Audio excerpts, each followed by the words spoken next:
بسم اللہ الرحمن الرحیم۔ السلام علیکم ورحمۃ اللہ وبرکاتہ۔ عقیدہ ختم نبوت اور مرزائیت کا جائزہ۔ دین اسلام کے دو بنیادی اصول ہیں: اللہ کی وحدانیت اور جناب محمد الرسول اللہ صلی اللہ علیہ وسلم کی رسالت پر اعتقاد رکھنا۔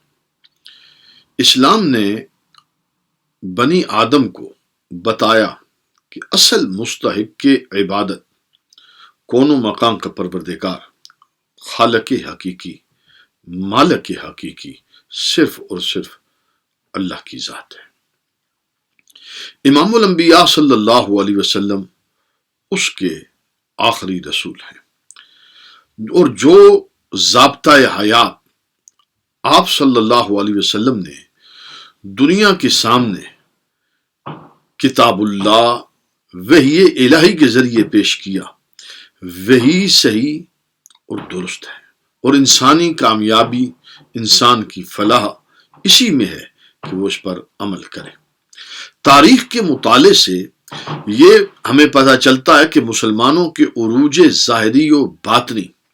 کہ جب مسلمان اپنے پورے شباب میں تھے، پوری اقوام عالم میں انہیں عزت و آبرو تھی، تحکم تھا، حکومت تھی، اقتدار تھا، ہر طرح سے مسلمان کامیاب دکھتے تھے۔ ان کی کامیابی ان دو اصولوں پر پختہ یقین، ایمان، اعتقاد اور عمل کرنے میں پوشیدہ تھی۔ مخالفین اسلام نے اس بات کو جب خوب سمجھ لیا اور وہ واقف ہو گئے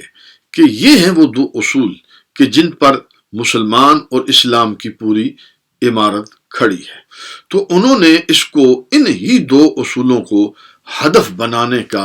ایک منصوبہ بنایا، اور وہ منصوبے مختلف اوقات، مختلف زمانوں میں مختلف ہیلے، مختلف طریقے، مختلف صورتیں، مختلف شکلیں اختیار کرتے رہے۔ پہلے اصول کی جو مخالفت ہے، یعنی عقیدہ توحید، یہ ذرا مشکل کام تھا، اس لیے کہ یہ عقیدہ راسخ ہو چکا تھا، اور انسانوں کے قلب و ذہن اس بات پر آمادہ ہے کہ اللہ واحد و تنہا لا شریک ہے، اس کائنات کا کوئی مالک و خالق ہے۔ یہ ایک عقیدہ توحید، یہ عام انسانوں کے ذہنوں میں ایک پختہ ہے۔ یعنی آج کی تاریخ میں بھی اگر ہم دیکھتے ہیں تو پوری دنیا، جتنے بھی مذاہب، جس طرح کے بھی مذاہب موجود ہیں، وہ ایک خدا کے ہونے کے قائل ہیں۔ لہٰذا ان کے لیے آسان یہ تھا کہ دوسرا اصول، یعنی جناب محمد الرسول اللہ صلی اللہ علیہ وسلم کی رسالت، یہ ہدف ان کے لیے قدر آسان تھا۔ چنانچہ اس سلسلہ میں انہوں نے مختلف طریقے سے حضور سید عالم صلی اللہ علیہ وسلم کی ذات، سرکار علیہ الصلوۃ والسلام کے عقیدہ نبوت، رسالت، اس سے ملتی جلتی جتنی بھی چیزیں ہیں، انہوں نے اس کو ٹارگٹ کرنا شروع کر دیا، اور آج تک، اس تاریخ میں، آج کی تاریخ تک یورپ کے اندر یہ سلسلہ جاری ہے۔ اب آ جائیے کہ ان کا حضور علیہ الصلوۃ والسلام کی، سرکار کی ذات کو ہدف بنانے کا مقصد کیا تھا۔ وہ جانتے تھے کہ اگر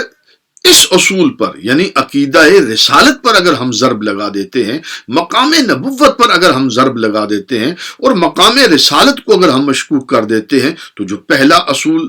یعنی عقیدہ توحید ہے، وہ ساری عمارت مسمار ہو جائے گی اور دڑھم سے گر جائے گی۔ اس لیے کہ عقیدہ توحید بتانے والے اور عقیدہ توحید سمجھانے والے اور عقیدہ توحید انسانیت تک پہنچانے والے بھی تو انبیاء ہیں۔ تو انبیاء کے سلسلے کو، سلسلہ نبوت کو، مقام نبوت کو، اور بالخصوص جناب محمد الرسول اللہ صلی اللہ علیہ وسلم کی ذات کو اگر ہدف بنایا جائے، وہاں تنقیص کا پہلو پیدا کیا جائے، اور اس طرح کی گستاخیاں اور جسارتیں کی جائیں کہ جو مقام نبوت کو،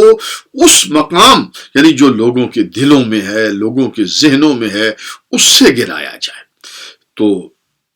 مخالفین اسلام نے کوششیں شروع کر دی۔ 13ویں صدی میں بلکہ اگر میں اس کو تھوڑا پیچھے سے جا کر کہوں کہ جیسے ہی حضور سید عالم صلی اللہ علیہ وسلم کا وصال مبارک ہوتا ہے تو سرکار کے وصال کے بعد جزیرت العرب میں اس طرح کے فتنے کھڑے ہوئے، متنبیان جھوٹے متنبی، جھوٹے نبی وہاں انہوں نے دعوے کیے، لیکن جیسے ہی ابتدا ہوئی مسیلمہ قذاب کی صورت میں تو خلیفہ اول حضرت جناب سیدنا ابو بکر صدیق رضی اللہ تعالی عنہ نے اس کی سرکوبی کی، اور پھر بعد میں بھی جزیرت العرب میں جہاں کہیں کسی نے ایسی جسارت کرنے کی کوئی کوشش کی تو وہ پنپ نہ سکا، وہ ایک انفرادی حیثیت میں تھا، بہرحال اس کو فروغ نہ مل سکا اور ان کی سرکوبیاں ہوتی گئیں، ان کے نام نشان مٹ گئے۔ لیکن ایک منظم سازش کے تحت، ایک بھرپور پلاننگ کے تحت، ایک منصوبہ بندی کے تحت جو اس سلسلہ میں کام ہوا وہ 13ویں صدی میں، جب مسلمان ہر لحاظ سے انحطاط میں تھے،